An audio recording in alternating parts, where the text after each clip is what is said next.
नमस्कार, मैं डॉक्टर सीमा Sharma SS Sanskrit classes में आपका स्वागत करती हूँ। आज हम कालिदास द्वारा रचित अभिज्ञान शाकुंतलम नाटक का प्रथम अंक से शुरू करते हैं। इससे पहले, नाटक से पहले हम कालिदास के बारे में कुछ जान लेते हैं। जर्मन कवि गेटे ने इस प्रकार शकुंतल की प्रशस्ति में इस प्रकार ये श्लोक बोला है कि वसंतम कुसुमम फलम च युगपद ग्रीष्मस्य सर्वं च यत् च अन्यत मनसो रसायनम अतः तर्पणम मोहनम एकीभूतम अभूतपूर्वम अथवा स्वरलोक भूलोकयो ऐश्वर्यम यदि वांछसी प्रिय सखे शकुंतलम सेव्यताम। यानी शकुंतला को यदि आप संस्कृत साहित्य का आनंद लेना चाहते हैं तो सबसे पहले क्या है, शकुंतलम का ही अध्ययन किया जाए।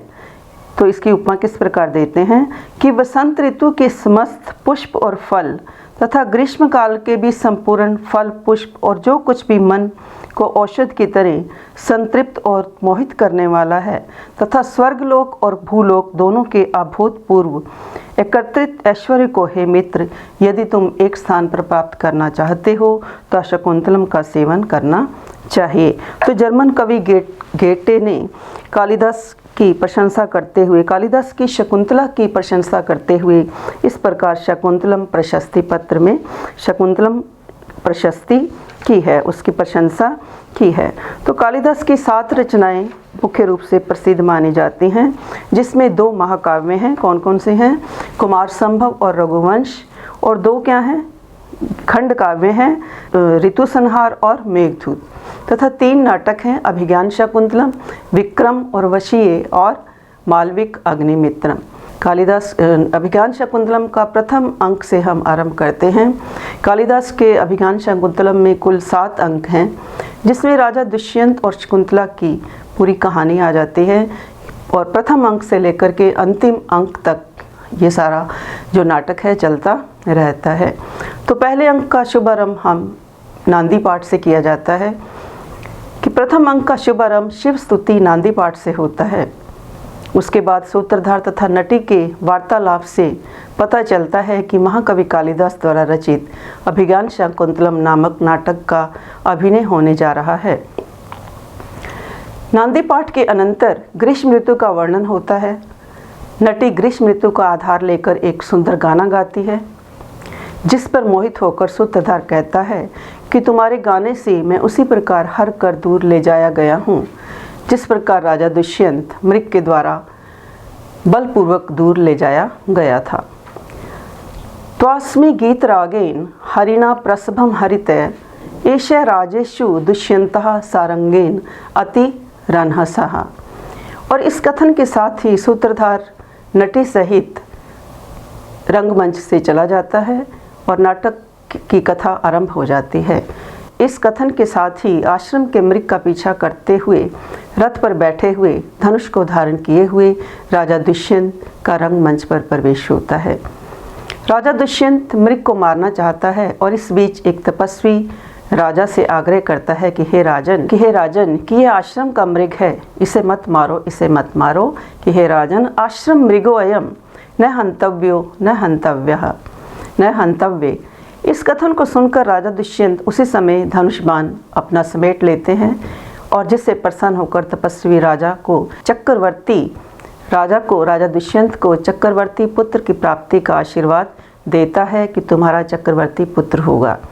साथ ही तपस्वी राजा से इस प्रकार निवेदन करता है कि सामने हिमालय के शिखर से युक्त मालिनी नदी के किनारे महर्षि कण्व का क्या है, आश्रम है। कण्व अपनी पुत्री शकुंतला को अतिथि सत्कार के लिए नियुक्त करके सोम तीर्थ पर गए हैं। तो अतिथि, यहाँ थोड़ा हम समझ लेते हैं कि अतिथि का क्या लक्षण है कि यस्य न ज्ञायते नाम न च गोत्रम न च स्थिति अकस्मात् गृहम आयाति सो अतिथि कथ्यते। कि जो कोई व्यक्ति घर में आता है जिसका नाम और गोत्र और वो कहाँ से आया है नहीं पता होता, अचानक घर में जब वो आता है तो उसे हम क्या कहते हैं, अतिथि की संज्ञा देते हैं। अतिथि यानी जिसकी कोई समय नहीं है, जिसका कोई तिथि नहीं है, उसको हम क्या कहेंगे, अतिथि कहेंगे। यस्य न ज्ञायते नाम न चे गोत्रम न चे स्थिति अकस्मात् गृहम आयाति सो अतिथि कथ्यते। तो इस प्रकार तपस्वी राजा को क्या कहता है कि आप आश्रम जाकर के अतिथि सत्कार स्वीकार कीजिए। तब राजा सारथी को आश्रम के बाहर छोड़ कर के साधारण वेश में अपने राजसीय वस्त्र को छोड़ कर के साधारण वेश में आश्रम में प्रवेश करता है। शकुंतला अपनी सखियां अनसुया और प्रियमदा सहित दुष्यंत का स्वागत करती हैं। दुष्यंत शकुंतला के अलौकिक सौंदर्य को देख करके उसके प्रति सहज आकृष्ट हो जाता है तथा शकुंतला का हृदय भी राजा को चाहने लगता है। अनसुया और प्रियमदा से राजा को शकुंतला के जन्म की कथा मालूम पड़ती है। राजा को शकुंतला के जन्म की कथा किससे पता चलती है? अनसुया और प्रियमदा से पता चलती है कि शकुंतला किसकी पुत्री है? अप्सरा मेनका की और ऋषि विश्वामित्र की पुत्री है और महर्षि कर्म ने इसका पालन पोषण किया है। और महर्षि कर्म शकुंतला के लिए योग्य वर की तलाश में है। महर्षि कर्म शकुंतला के लिए योग्य वर की तलाश में सोच रहे हैं। तो राजा इस बात को सुनकर के आशावान हो जाता है कि निश्चित रूप से शकुंतला से विवाह मेरा ही होगा। इसी बीच राजा के सैनिक राजा को ढूंढते हुए आते हैं। इसी मध्य में राजा के सैनिक राजा को ढूंढते हुए आते हैं, परंतु दुष्यंत का मन अपनी राजधानी हस्तिनापुर में जाने का नहीं होता। परंतु राजा दुष्यंत अपनी राजधानी हस्तिनापुर में नहीं जाना चाहता और राजा सैनिकों को रोकने के लिए वहां प्रस्थान करता है। प्रथम अंक में इस प्रकार ये हमारा सारा दृश्य है कि किस प्रकार राजा वन में प्रवेश करता है, शकुंतला के द्वारा अतिथि सत्कार को प्राप्त करता है। तो पहले श्लोक का, प्रथम अंक का ये पहला श्लोक है कि किस प्रकार जब भी कोई नाटक, जब भी कोई रचना रची जाती है तो सबसे पहले मंगलाचरण किया जाता है। जब भी कोई कविता या जब भी कोई हम घर में भी अगर हम पूजा पाठ करते हैं तो गृह प्रवेश भी करते हैं तो हम नवग्रह का पूजन करते हैं। तो इसी प्रकार कालिदास ने भी अभिज्ञान शकुंतलम नाटक जब आरंभ किया गया तो नांदी के द्वारा मंगलाचरण गाया गया। तो नांदी मंगलाचरण गाते हैं। तो नांदी की क्या परिभाषा है कि नंदंती देवा अत्र इति नांदी, नंदंती देवा अत्र इति नांदी, अर्थात जहाँ देवता प्रसन्न होते हैं वह क्या होता है? नांदी होता है। नाटक की निर्विघ्न समाप्ति के लिए नांदी अर्थात नांदी का मंगलाचरण का पाठ जो है अत्यंत जरूरी होता है। यानी जहाँ देवता प्रसन्न होते हैं उसे हम क्या कहते हैं? नांदी कहते हैं। और नाटक की निर्विघ्न समाप्ति के लिए नांदी अर्थात मंगलाचार का करना जो है अत्यंत आवश्यक होता है। साहित्य दर्पण के अनुसार नांदी का लक्षण क्या दिया गया है? आशीर्वचन संयुक्ता स्तुति यस्मात् प्रयुज्यते देव द्विज निपादीनाम तस्मात् नांदी इति संजितः, अर्थात देवता, ब्राह्मण और राजा आदि की आशीर्वाद युक्त जब स्तुति जिसके द्वारा की जाती है उसे हम क्या कहते हैं? नांदी कहते हैं। तो इस प्रकार ये जो नांदी या प्रस्तावना या सूत्रधान ये पेपर में भी आपको आ जाते हैं, 2-2 नंबर के आपके सिलेबस में भी हैं। तो आप इसको अच्छे तरीके से एक एक चीज़ को ध्यान से समझें। तो आज हम इसका पहला श्लोक करते हैं। इसका पहला हम श्लोक करते हैं कि यह सृष्टु सृष्टि आध्या वहति विधिहुतम या हविर या च होत्री ये द्वे कालम विद्धतः श्रुति विषय गुणा या स्थिता व्याप्यम विश्वम या माहु सर्व बीज प्रकृति रीति यया प्राणिनः प्राणवन्तः प्रत्यक्षाभि प्रसन्न तनुभि अवतु वस्ताभि अष्टाभि ईशः। तो यहाँ पर नांदी मंगलाचरण के माध्यम से भगवान शिव को प्रसन्न करते हैं। तो क्या कहते हैं? या सृष्टु सृष्टि आध्या वहति, तो जो विधाता की सबसे पहली कृति है, जो विधाता की क्या है? या सृष्टु सृष्टि आध्या वहति, कि जो उस ईश्वर की, जो विधाता की क्या है? सबसे पहली रचना है। तो सबसे पहली रचना ईश्वर की क्या है? जल। यानी हम ऐसा सुनते आए हैं, ऐसा पढ़ते भी आए हैं कि पहले चारों ओर इस पृथ्वी पर क्या था? जल ही जल था। चारों ओर क्या था? जल ही जल था। तो यह सृष्टु सृष्टि आध्या वहति, कि जो विधाता की जल रूप मूर्ति क्या है? सबसे पहली कृति है, सबसे पहली रचना है।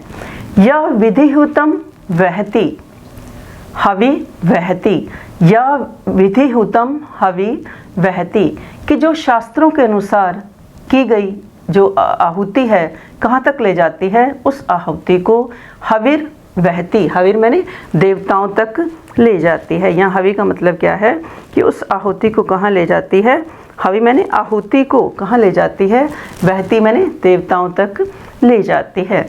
या च होत्री, और जो स्वयं क्या है, होता है, यजमान स्वरूप है, जो स्वयं क्या है, होता है, यजमान स्वरूप है। तो यह सृष्टु सृष्टि आध्या वहती, कि जो विधाता की, आध्या मैंने सबसे पहली, सृष्टि मैंने कृति है, तो क्या विधाता की सबसे पहली रचना है, जल, कि जल रूप मूर्ति जो विधाता की क्या है, सबसे पहली रचना है, सबसे पहली कृति है। यह हविर, यह विधिहुतम हविर वहती, कि जो शास्त्रों के अनुसार आहुति को कहाँ ले जाती है, वहती मैंने देवताओं तक ले जाती है। कौन ले जाती है, अग्नि रूप मूर्ति, यानी जब हम हवन वगैरह करते हैं तो उसमें जो अग्नि हम प्रज्वलित करते हैं, तो वो उस अग्नि को हम ऐसा क्या मानते हैं कि इस यज्ञ के द्वारा, इन आहुतियों के द्वारा हमारी जो पूजा है, जो अग्नि है, वो कहाँ तक जा रही है, देवताओं तक जा रही है। यानी जो विधि पूर्वक शास्त्रों के अनुसार की गई आहुति को कहाँ ले जाती है, देवताओं तक ले जाती है। या चहोत्री, और जो कैसे है, स्वयं यजमान स्वरूप है। ये द्वे कालम विद्यते, जो दोनों समय का क्या करती है, विभाजन करती है। यानी जो क्या करती है कि जो दोनों समय का विभाजन करती है, यानी दिन और रात क्या है, दिन और रात के समय का क्या करती है, विभाग करती है। यह द्वे कालम विद्यते, कि जो दोनों कालों का, जो द्वे मैंने दोनों, कालम मैंने कालों का, विद्यते मैंने विभाजन करती है, जो दोनों कालों का विभाजन करती है। यानी सूर्य और चंद्रमा के रूप में दिन और रात का क्या करती है, विभाजन करती है। श्रुति विषय गुना या स्थिता व्याप्य विश्वम, और जो श्रवण इंद्रिय के विषय रूप गुण वाली विश्व को व्याप्त करके स्थित है। यानी जो हम आवाज़ करते हैं, जो शब्द है, ये किसका गुण है, आकाश का गुण है। श्रवण इंद्रिय के विषय रूप गुण वाली आकाश रूप मूर्ति, यानी जो श्रवण इंद्रिय के विषय रूप गुण वाली कौन है, आकाश रूप जो मूर्ति है, जो इस संसार को क्या है, व्याप्त करके क्या है, स्थित है, व्याप्त करके स्थित है। या माहु सर्व बीज प्रकृति इति, और जिस पृथ्वी को हम क्या मानते हैं, समस्त बीजों का कारण मानते हैं। यामाहु सर्व बीज प्रकृति इति, यानी जिस पृथ्वी रूपी मूर्ति को क्या मानते हैं, हम क्या मानते हैं, समस्त बीजों का कारण मानते हैं। यया प्राणिना प्राणवंता, और जिस वायु रूप मूर्ति से सारे प्राणी क्या हैं, प्राणवान हैं, गतिवान हैं। यानी हम वायु के द्वारा ही, जो हमारे अंदर वायु है, के द्वारा ही हम क्या रहते हैं, गतिमान रहते हैं। ये या प्राणिना प्राणवंत है, जिसके द्वारा, जिस वायु रूप मूर्ति से प्राणी कैसे हैं, प्राणवंत, प्राणों को धारण करते हैं। प्रत्यक्षा भी प्रसन्न तनु भी अवतु वस्ता भी अष्टा भी ईशा, इन प्रत्यक्ष मूर्तियों से, इन प्रत्यक्ष 8 मूर्तियों से प्रसन्न ईश्वर, प्रत्यक्षा भी अष्टा भी वस्ता भी, इन प्रत्यक्ष 8 मूर्तियों से प्रसन्न ईश्वर क्या है, ईश्वर कौन, भगवान शिव, आप लोगों की क्या करे, रक्षा करे। तनु भी अवतु, आप लोगों की क्या है, रक्षा करे। तो यह सृष्टि आध्या, कि जो विधाता की क्या है, सबसे पहली कृति है। विधाता की क्या कृति है, सबसे पहली जल, कि चारों ओर, जब सृष्टि से पहले भी चारों ओर क्या था, जल ही जल था, जल ही जल था। विधिहितम या हविर या चहोत्री, जो अग्नि रूप मूर्ति शास्त्रों के अनुसार की गई आहुति को कहाँ ले जाती है, देवताओं तक ले जाती है। या चहोत्री, जो स्वयं क्या है, होता है, अर्थात यजमान स्वरूप है, यानी स्वयं ही जो क्या है, यजमान के रूप में भी है। ये द्वे कालम विद्यते, जो दोनों समय का क्या करती है, विभाजन करती है। तथा श्रवण इंद्रिय के विषय रूप गुण वाली, जो विश्व को क्या है, व्याप्त करके स्थित है। यानी हमारा श्रवण इंद्रिय का विषय क्या है, आकाश है, कि श्रवण इंद्रिय के विषय रूप वाली जो आकाश रूप मूर्ति है, वो क्या है, इस प्रकार विश्व को व्याप्त करके क्या है, स्थित है। या माहु सर्व बीज प्रकृति इति, और जिसको क्या है, सारी सृष्टि जो है, जिस पृथ्वी को क्या है, सब बीजों का कारण माना जाता है। यानी पृथ्वी रूप जो मूर्ति है वो क्या है, समस्त बीजों का कारण है। या माहु सर्व बीज प्रकृति रीति, कि जो क्या है सारे बीजों का क्या है, कारण है। यया प्राणिनः प्राणवंता, और जिस वायु रूप मूर्ति से प्राणी क्या है, प्राणवान होते हैं, यानी गतिशील होते हैं। यानी जो प्राण वायु है, जो वायु है, जिस वायु रूप मूर्ति से जो इस संसार में देहधारी मनुष्य हैं वो क्या है, प्राणवान होते हैं। प्रत्यक्षा भी प्रसन्न तनु भी अवतु वस्था भी अष्टा भी ईशा, कि उन प्रत्यक्ष 8 मूर्तियों से प्रसन्न ईश्वर क्या है, ईश्वर यानी शिव, आप लोगों की रक्षा करे। तो ये हमारा प्रथम अंक का पहला श्लोक था। इसमें क्या है, सर्गधरा छंद है। इसमें छंद कौन सा है, हमारा सर्गधरा छंद है, जिसमें कुल कितने वर्ण होते हैं, 21 वर्ण होते हैं। पहले अंक का हमने अभी पहला श्लोक किया। उसके बाद नांदी पाठ के बाद सूत्रधार मंच पर प्रवेश करता है। तो क्या कहता है सूत्रधार की आर्य, कि ये सभा जो है विद्वानों से भरी हुई है। तो इस विद्वानों की भरी हुई सभा में क्या है कि इस प्रकार अभिज्ञान शाकुंतलम कालिदास द्वारा रचित अभिज्ञान शाकुंतलम नाटक का क्या है, अभिनय किया जाना चाहिए। तो नटी क्या कहती है कि तुम्हारे द्वारा इस प्रकार जो विचार रखा गया है वो क्या है, उचित है, यानी जो अभिनय किया जाना चाहिए अच्छी प्रकार से किया जाना चाहिए। तो दूसरा श्लोक के माध्यम से सूत्रधार फिर क्या कहता है कि अपरितोषाद विदुषम न साधु मन्ये प्रयोग विज्ञानम, कि विद्वानों के अपरितोषाद न साधु मन्ये, कि विद्वानों के पूरी तरह जब तक संतुष्ट नहीं हो जाते तब मैं अपने अभिनय कला को क्या है, सफल नहीं समझता। तो विदुषाम अपरितोषाद न साधु मन्ये, कि विद्वानों के पूरी तरह संतुष्ट न हो जाने पर मेरी जो अभिनय कला है उसको क्या है, मैं सफल नहीं समझता। क्योंकि कभी कभी बलवदपि शिक्षिता नाम आत्मन्य अप्रत्यम चेतः, कि कभी कभी क्या है कि जो विशेष रूप से शिक्षित हुए लोगों का भी चित्त क्या होता है, अपने विषय में क्या है, विश्वास से युक्त नहीं होता है। कैसा होता है, अप्रत्यम चेता, अप्रत्यम मैंने अविश्वास से युक्त चित्त, अविश्वास युक्त चित्त होता है। तो सूत्रधार यहाँ पर क्या कहता है, सूत्रधार क्या कहता है कि विदुषाम अपरितोषाद न साधु मन्ये, कि विद्वानों के पूरी तरह संतुष्ट न हो जाने पर मेरी जो अभिनय कला है उसको मैं क्या है, सफल नहीं समझता। क्योंकि बलवदपि शिक्षिता नाम आत्मन्य अप्रत्यम चेतः, बलवदपि शिक्षिता नाम, कि विशेष रूप से शिक्षित हुए लोगों का भी चित्त जो है, चेता मैंने चित्त जो है, आत्मन्य अप्रत्यय, अपने विषय में क्या है, विश्वास से युक्त नहीं होता है। तो यहाँ पर भी क्या है, आर्य छंद का यहाँ पर क्या है, प्रयोग किया गया है। इस छंद में क्या है, आर्य छंद है। तो आर्य छंद का लक्षण क्या है, यस्य पादे प्रथमे 12 मात्रा तथा तृतीयापि 18 द्वितीय चतुर्थ के 15 सार्या। तो कुल वर्ण आर्य छंद में कितने आ जाते हैं, 57 वर्ण जो है आर्य छंद में आ जाते हैं। तो अगला श्लोक देखते हैं हम। सुभग सलिल अवगाहा पाटली संसर्ग सुरभि वन वातः प्रच्छाय सुलभ निद्रा दिवसा परिणाम रमणीय। तो सूत्रधार क्या कहता है फिर कि ये सभा क्या है, विद्वानों से भरी हुई है। तो इस सभा के कानों को प्रसन्न करने के लिए अच्छा कोई गाना जो है गाया जाए। तो नटी क्या कहती है कि बताओ मुझे फिर किस ऋतु का आश्रय लेकर के गाना है। तो सूत्रधार उसे क्या कहता है कि अभी अभी आरंभ हुई ग्रीष्म ऋतु का आश्रय लेकर के कुछ गाया जाए। तो सूत्रधार फिर ग्रीष्म ऋतु का वर्णन करता है कि ढलने के समय दिवसा परिणाम रमणीय, परिणाम मैंने कि ढलने के समय जो मनोहर लगने वाले दिन हैं उनमें क्या है, सुभग सलिल अवगाहा, जल में स्नान करना क्या लगता है, अच्छा लगता है, सुखकर लगता है।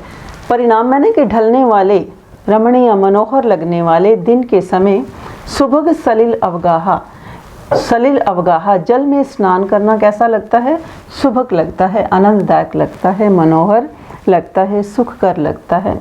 पाटली संसर्ग सुरभि वनवाता, और गुलाबों के संसर्ग से वन की वायु कैसी हो जाती है, गंध युक्त हो जाते हैं।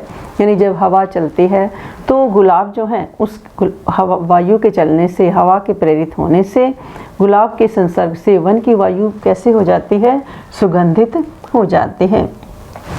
प्रच्छाए सुलभ निद्रा, और क्या है कि इस समय जो गहन छाया वाले वृक्ष हैं उसमें नींद क्या है? बड़ी आसानी से आ जाती है। प्रच्छाए सुलभ निद्रा, कि गहन छाया वाले जो वृक्ष हैं उनमें नींद क्या है? बड़ी आसानी से आ जाती है। तो सूत्रधार फिर क्या कहता है कि ग्रीष्म ऋतु का आश्रय लेकर के किस प्रकार ये गाना गाता है, किस प्रकार एक गीत के माध्यम से ग्रीष्म ऋतु का वर्णन करता है कि परिणाम रमणीय दिवसा, कि ढलने के समय मनोहर लगने वाले दिन में सलिल अवगाहा सुभग सुभग, कि जल में स्नान करना कैसा लगता है? सुख कर लगता है। पाटली संसर्ग सुरभि वनवाता, और गुलाब के संसर्ग से वन की वायु कैसी हो जाती है? सुगंधित हो जाती है, गंध से युक्त हो जाती है, सुगंध से भरपूर हो जाती है। प्रच्छाए सुलभ निद्रा, और क्या है कि उस समय घने वृक्षों की जो छाया है उसमें क्या है? नींद क्या है? बड़ी सरलता से आ जाती है। तो इसमें भी हमारे तीसरे जो श्लोक है इसमें भी क्या है? आर्या छंद है। तो आर्या छंद का हमने अभी लक्षण देखा कि यस्य पादे, लक्षण हमने पढ़ा कि यस्य पादे प्रथमे द्वादश मात्रा तथा तृतीय अपि अष्टादश द्वितीय चतुर्थ के पंचदश सार्या। तो सूत्रधार के उस गीत को सुनने के बाद नटी भी गाती है। तो नटी क्या गाती है कि जो देखो, पश्चिम में देखो प्रमदा, कि जो स्त्रियां हैं सदयम, बड़े दया से युक्त होकर के, शिरीष कुसुमानी, बड़ी दया से युक्त होकर के, स्पर्श किए गए, भंवरों के द्वारा क्या है? स्पर्श किए गए, केसर के, शिरीष कुसुमानी, केसर की शिखा के अग्रभाग से शिरीष के जो पुष्प हैं उनको क्या है? बड़ी प्यार से कानों का क्या बना रहे हैं? आभूषण बना रहे हैं। यानी नटी भी उस सूत्रधार के उस ग्रीष्म ऋतु के वर्णन सुनने के बाद क्या गाती है कि देखो कि युवतियां दया भाव से युक्त होकर के भंवरों के द्वारा क्षण भर के लिए स्पर्श किए गए केसर के कोमल अग्रभाग से युक्त शिरीष के फूलों को क्या है? कानों का आभूषण बना रही हैं। अब तनस्यंती मैंने कानों का आभूषण बना रही हैं। तो क्षण भर में कि प्रमदा, जो स्त्रियां हैं बड़ी दया से युक्त होकर के भंवरों के द्वारा स्पर्श किए गए कोमल केसर के फूलों को, कोमल शिरीष के फूलों को, मानो अपने फूलों को क्या है? अग्रभाग से, केसर के कोमल अग्रभाग से युक्त शिरीष के फूलों को क्या है? अपने कानों का आभूषण बना रही हैं। तो सूत्रधार उस नटी के गाने को सुनने के बाद क्या कहता है कि निश्चित रूप से तुमने इस प्रकार गीत इतना अधिक गाया कि मेरी स्थिति किस प्रकार हो गई है कि वो तुम्हारे गीत के द्वारा उस मनोहर राग से मैं बलपूर्वक उसी प्रकार हरण कर लिया गया हूँ जिस प्रकार वेगवान मृग के द्वारा राजा दुष्यंत हरण कर लिए गए थे। तवास्मी गीत रागेन हारिना प्रसभम हरित एशे राजेव दुष्यंतः सारंगेन अति रहनसः, कि तुम्हारे इस प्रकार गीत के राग से प्रसभम बलपूर्वक हारिना हरित हरण के मैं हरण कर लिया गया हूँ। यानी तुम्हारे इस गीत के राग के कारण मैं बलपूर्वक मेरा हृदय क्या है? हरण कर लिया गया है। जिस प्रकार राजेव दुष्यंतः सारंगेन अति रहनसा, कि जिस प्रकार क्या है कि राजा दुष्यंत के द्वारा क्या है? अति वेगवान मृग के द्वारा राजा दुष्यंत क्या है? हरण कर लिए जाते हैं। यानी राजा जो है शिकार करने के लिए निकला हुआ है अपने सारथी को लेकर के, तो राजा एक मृग का पीछा क्या है? मृग आगे आगे चल रहा है और राजा क्या है? उसके पीछे पीछे चल रहा है। तो उस प्रकार क्या कहता है सूत्रधार, क्या कहता है कि मेरी भी तुम्हारे उस गीत को सुनने के साथ, गीत को सुनने के बाद किस प्रकार की स्थिति हो गई है कि जिस प्रकार मेरी स्थिति उसी प्रकार हो गई है कि जिस प्रकार राजा दुष्यंत जो है, जिस प्रकार अति वेगवान मृग के द्वारा क्या है? राजा दुष्यंत हरण कर लिए गए थे। तो यहाँ पर प्रस्तावना क्या है? समाप्त हो जाती है और उसके बाद मृग का पीछा करते हुए धनुष को हाथ में लिए हुए राजा दुष्यंत और सारथी रथ में बैठे हुए प्रवेश करते हैं। तो आज के लिए इतना ही। मैं मिलती हूँ अगली वीडियो में अपने नए संस्कृत लेसन के साथ। धन्यवाद। जय हिंद, जय भारत।